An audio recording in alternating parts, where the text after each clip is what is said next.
दर्शक पनि आज हामी एउटा नयाँ खुलासा गर्दैछौँ। कैलालीको राजकाँडामा यो नाम राजकाँडा कसरी रहन गयो, धुलीकोट राजा कति वर्ष यहाँ बसेका थिए र धुलीकोट राजा को थिए, यस विषयमा आज हामी एउटा नयाँ खुलासा गर्दैछौँ। नमस्कार, वैज्ञानिक मिडियामा हार्दिक स्वागत छ। म टिकाराम साउद। दर्शक पनि आज हामी कैलालीको मोहनियाल गाउँपालिका वडा नम्बर 7 को राजकाँडामा छौँ। यहाँ हेर्नलायक थुप्रै ठाउँहरू छन्। यहाँको विषयमा लामो समयदेखि झन्डै 2 दशकदेखि पत्रकारितामा गरिरहनुभएका, लामो समयदेखि यस क्षेत्रको विकास हुनुपर्छ भनेर कलम चलाइराख्नुभएका लीलाराज साईसँग हामीले विशेष कुराकानी गरेका छौँ। हेर्नुहोस् यो सामग्री। चिसापानीदेखि थोरै यो चुचुरोमा छ अनि पारिपट्टि चाहिँ लुम्बिनी प्रदेशको बर्दिया जिल्ला छ, उत्तरतिर अनि कर्णाली प्रदेशको चाहिँ सुर्खेत जिल्ला छ। नेपालमा विभिन्न कालखण्डमा 2224 राज्य स्थापना हुने क्रममा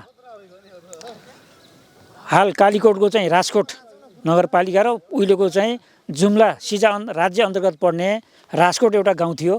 त्यो राजकोट गाउँमा बर्मा थरका क्षेत्रीयहरू राजपूतहरू बस्थे।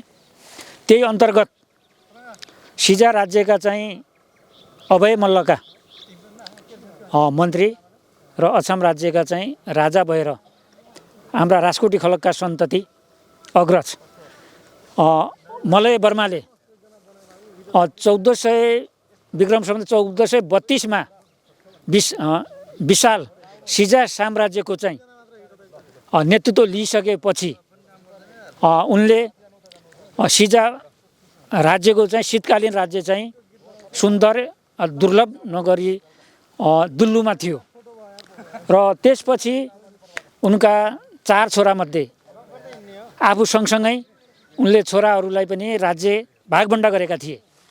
जेठोलाई पहिला दैलेख र पछि चाहिँ सल्यान, माइलो मेदनी सुमेरु वर्मा सल्यान, माइलो मेदनी वर्मा जसको उपनाम जगती छिन् उनलाई जाजरकोट र चाहिँ सिजा, साइलो पिताम्बरलाई रुकुम र कान्छो संसारी वर्मालाई अन्तिममा चाहिँ दैलेख राज्य अन्तर्गत थियो र उनको छोरी चाहिँ बलिराजलाई चाहिँ अन्तिममा 1461 मा सिजा राज्य चाहिँ दान गरेका छन्। त्यही अन्तर्गत दुल्लु राज्यका प्रभात रायले 1625 मा दुल्लुबाट छुट्टिएर 1625 मा यो धुलीकोट क्षेत्रमा स्वतन्त्र राज्य स्थापना गरेका थिए। उनका करिब 14 देखि 15 पुस्ताले 1625 देखि करिब 2002 सम्म यहाँ चाहिँ राज्य चलेको छ। नेपालमा 2224 राज्य विस्तार हुँदै गए, थपिँदै गए।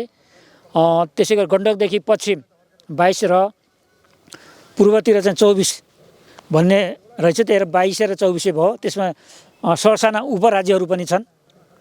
त्यसै अन्तर्गत यो राज्यको चाहिँ कैलालीको चाहिँ मलवारा क्षेत्र, बर्दियाको कतरनियादेखि दक्षिण क्षेत्र, सुर्खेत डोटीको चाहिँ घाङ्गल क्षेत्रसम्म यसको चाहिँ क्षेत्रफल रहेछ। यो आर्थिकमा निकै सम्पन्न राज्य हो र 2224 राज्यमध्येका सबैभन्दा जग्गा जमिन तराई भूगोल भएको चाहिँ यो धुलीकोट राज्य अन्तर्गत पर्थ्यो र उहिले अछाम, दैलेख, कालीकोट, जुम्ला, डोल्पा, बाजुरा समेतका मान्छे हाम्रा पुर्खा हाट आउँदाखेरि अहिले हालको चौकुने जङ्गलघाट, गुटु चौकुने र कुइने घाटगाउँ कुइने हुँदै अनि यो हाल मोहनियालकै 7 नम्बर मालचाना भएर बलचोड, डुँडेजाडी झरेर राजापुर हुँदै मैलानी हाट जाने चाहिँ बाटो रहेछ। त्यही क्रममा पछि यो ठाउँमा राजाले पनि बस्ती बसाले थुप्रै, अनि यसको तल ढक्कने छ। विभिन्न जात जातिका मान्छेहरू बसेर पछि यो डाँडैभरि बेला बखतमा बस्ती आएर चाहिँ भयो र यिनी राजाकै पालामा अधिकांश चाहिँ तराई चाहिँ निकै चाहिँ घना जङ्गल भएकोले अनि दाङबाट चाहिँ थारू बस्ती ल्याएर बाँके, बर्दिया, कैलालीका धेरै भूगोलमा थारू बस्तीहरू बसाल्न सुरुवात गरेका भन्ने पनि हामीले सुन्न पाएका छौँ। करिब 2000 को दशकमा यहाँका अन्तिम राजा एउटा राजकोटी खलकका साहित्यरका थिए। पछि उनले चाहिँ आफ्नो उपाधि चाहिँ राखी अन्तिममा चाहिँ देशैभरिका चाहिँ शाहीबाट चाहिँ शाह हुँदै लेख्ने क्रममा धेरैले चाहिँ शाह लेख्ने क्रममा यहाँका धुलीकोटका अन्तिम राजा नरेन्द्र विक्रम शाह लेख्नु भएको छ। उहाँका चाहिँ 3वटी श्रीमती बिहा गर्दा पनि उनीबाट चाहिँ सन्तान भएन, निसन्तान भए। उनकी रानी पदम कुमारीले पछि यो राज्य आफ्ना देवर अन्य भाइ चेलाको भतिजाहरूलाई नदिएर राजा नबनाएर त्यति बेलाका निरङ्कुश राणा शासनका प्रधानमन्त्री उनका माइती चन्द्र शमशेर प्रधानमन्त्री भइरहेको बेला अनि यो बाँके बर्दिया कैलाली र यो राज्य लगायतको चाहिँ नेपाल सरकारलाई हस्ताक्षर गर्नुभयो र आफूले चाहिँ बाँच्ने आधारको लागि वार्षिक 6000 खानकी स्वरूप चाहिँ भत्ता पाउनेमा चाहिँ यो राज्यलाई बुझाएको छ। यो चाहिँ नेपालको पुरातत्व विभागमा सूचीकृत छ र यो जति छ यो धुलीकोटको यो चाहिँ करिब 13-14 रोपनी राजदरबार भएको क्षेत्र, यतातिर अर्को दरबार तबेला, त्यसपछि चाहिँ भगवती मन्दिर, कालिका भगवती मन्दिर, पारिपट्टि चाहिँ भैरवको मन्दिर, माथि डाँडामा चाहिँ जालपा मन्दिर लगायत चाहिँ यो त्यहाँ माथि चाहिँ टुडी खेल, यसको मुख्य चाहिँ चिसापानी चाहिँ सेना उत्पादनको तालिम केन्द्र छाउनी रहेको थियो र यसको चाहिँ हिउँदमा चाहिँ टिकापुरको रानी महल भन्ने क्षेत्रतिर बस्थिन् र टिका सत्यको चाहिँ पदम प्रकाश मन्दिर पनि उहाँहरूले जीर्णोद्धार गरेर पूजाआजा गर्ने भनेको थियो। रानी पदम कुमारीकै पालामा चाहिँ रानी जमारा कुलो उहाँको अगुवाईमा चाहिँ खनिएको थियो, त्यही भएर रानी जमारा नाम रह्यो। सती प्रथा अन्त गरेको कारणले सती प्रथा पनि पदम कुमारी रानीको पहलमा भए हुनाले सती राखिएको हो। यो अहिले आन्तरिक र बाह्य पर्यटन आउने छ र राज्यले पनि सूचीकृत गरेको छ र यसलाई चाहिँ पुरातत्व विभागले पनि उत्खनन गरेर यहाँ चाहिँ दरबार निर्माण बनाएर एउटा सङ्ग्रहालय बनाउनु पर्छ भन्ने लागेको छ। यहाँ मोहनियाल गाउँपालिका, लम्केचुवा नगरपालिका, सुदूरपश्चिम प्रदेश सरकार, नेपाल सरकार, पर्यटन तथा नागरिक उड्डयन मन्त्रालयको पनि यहाँ पहल भइरहेको छ र पछिल्लो समयमा यहाँ चिसापानीदेखि यहाँ झालबाद देवी केबुल कार, सूर्यबहादुर थापा उद्योगपति अथवा पूर्व जिल्ला समन्वय समितिको प्रमुखको चाहिँ अगुवाईमा त्यो निर्माण भइरहेको छ। उहाँहरूले पनि यो ठाउँमा अनि चाहिँ दरबार निर्माण गरिदिएर आन्तरिक र बाह्य पर्यटक भित्रको लागि आउनुपर्छ। यो निकै अहिले चर्चाको विषय छ। बाँके बर्दिया कैलालीबाट दैनिक हजारौँ मान्छे चाहिँ कोही पैदलमा आइरहेका छन् त कोही लम्कीबाट चाहिँ सवारी साधनमा चाहिँ मोटरसाइकलमा, चारपाङ्ग्रे गाडीमा आइरहेका छन्। यो एकदम चर्चाको विषय रहेको छ। यहाँ यो ठाउँमा आएर अवलोकन गर्न सुन्दर हावापानी छ। गर्मीमा चिसो हुने, चिसो मौसममा चाहिँ घाम लाग्ने, यहाँ माथि डाँडाबाट चाहिँ त्यो मालिकाको डाँडाबाट बिहानैको सूर्योदय पनि हेर्न सकिन्छ। यो पर्यटकको प्रचुर सम्भावना भएको ठाउँ। यसको विकासका लागि चाहिँ सबैको ध्यान जान जरुरी छ। पारिपट्टि चाहिँ हिमाल देखिन्छ। यो डाँडाबाट तलतिर माखुराको जालो जस्तो चाहिँ कर्णालीको चाहिँ 17वटा ठाउँमा कर्णाली बाँडिएको एउटा सुन्दर दृश्य देख्न सकिन्छ। माथितिर चाहिँ एकदम सुन्दर हिमाल देखिन्छ। चीन र नेपालको सिमानासम्म देख्न सकिन्छ। यो इट्टा पनि छन्। यो उही जमानामा बनाएको यहाँ धेरै ठुलो इट्टाहरू छ। यो पुरै अहिले यो चाहिँ यो झाडीहरूले चाहिँ भरिएको छ। यहाँ इट्टा यो इट्टा चाहिँ यहाँ तलतिर नै यहीँ चाहिँ खनेर चाहिँ यहीँ पकाएको भन्ने त्यो ठाउँ पनि देखिन्थ्यो। त्यहाँ रानीले नुहाउने अनि कुवा पनि रहेछ, खानेपानी पनि रहेछ। त्यो अहिले पछिल्लो समयमा त्यो अहिले पुरिएको छ, बस्ती बसिएन। यो इट्टा चाहिँ यहीँ उत्पादन गरेको 3 तलाको दरबार थियो भन्नमा चाहिँ हामीले सुनेको। मैले पनि पहिलोचोटि चाहिँ यहाँ रिपोर्टिङको लागि चाहिँ 70मा आएको थिएँ।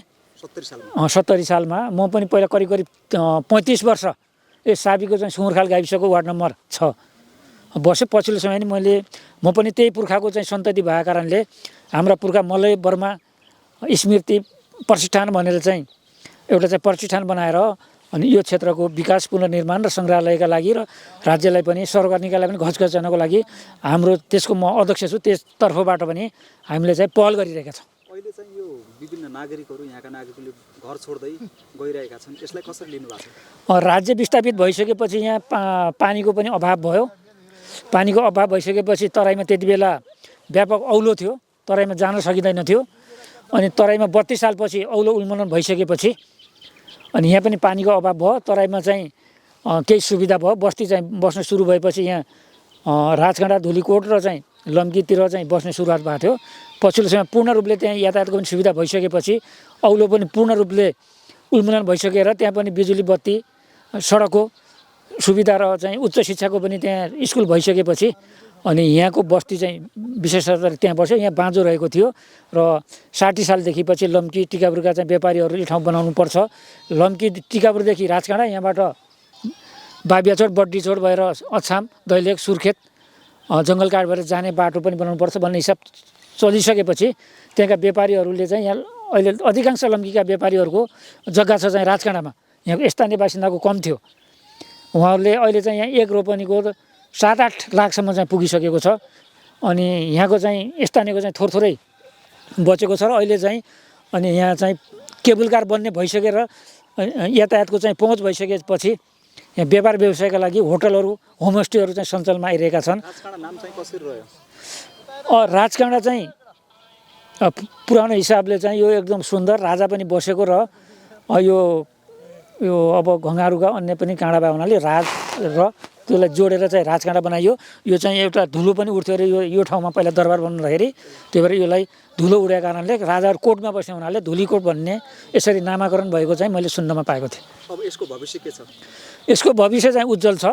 यो चाहिँ नेपाल सरकारले पुरातत्व विभाग र चाहिँ नेपाल नागरिक तथा पर्यटन मन्त्रालय संस्कृति मन्त्रालय मार्फत यसको चाहिँ भग्नावशेषलाई उत्खनन गरेर यो ठाउँलाई चाहिँ राज्यले चाहिँ यो दरबार यहाँ मन्दिरहरू पुनर्निर्माण गरेर यसलाई सङ्ग्रहालय बनाएपछि र त्यहाँ चाहिँ केबल कारमा मान्छे आउँछन्। केबल कारमा किन आउने त?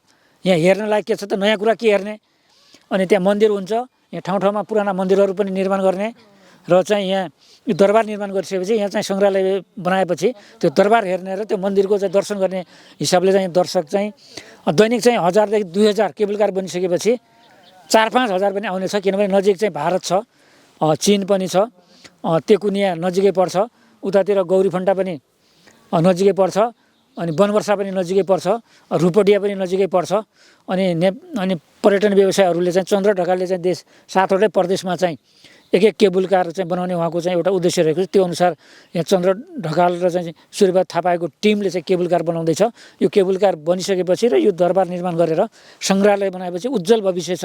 यहाँ पर्यटनको चाहिँ होटल व्यवसाय, फलफुल तरकारी अदुवा लगायत केरा लगायतको चाहिँ फलफुल र को चाहिँ व्यवसायहरूको चाहिँ पर्यटन वितरणको लागि चाहिँ कृषिको चाहिँ एकदम प्रचुर सम्भावना छ।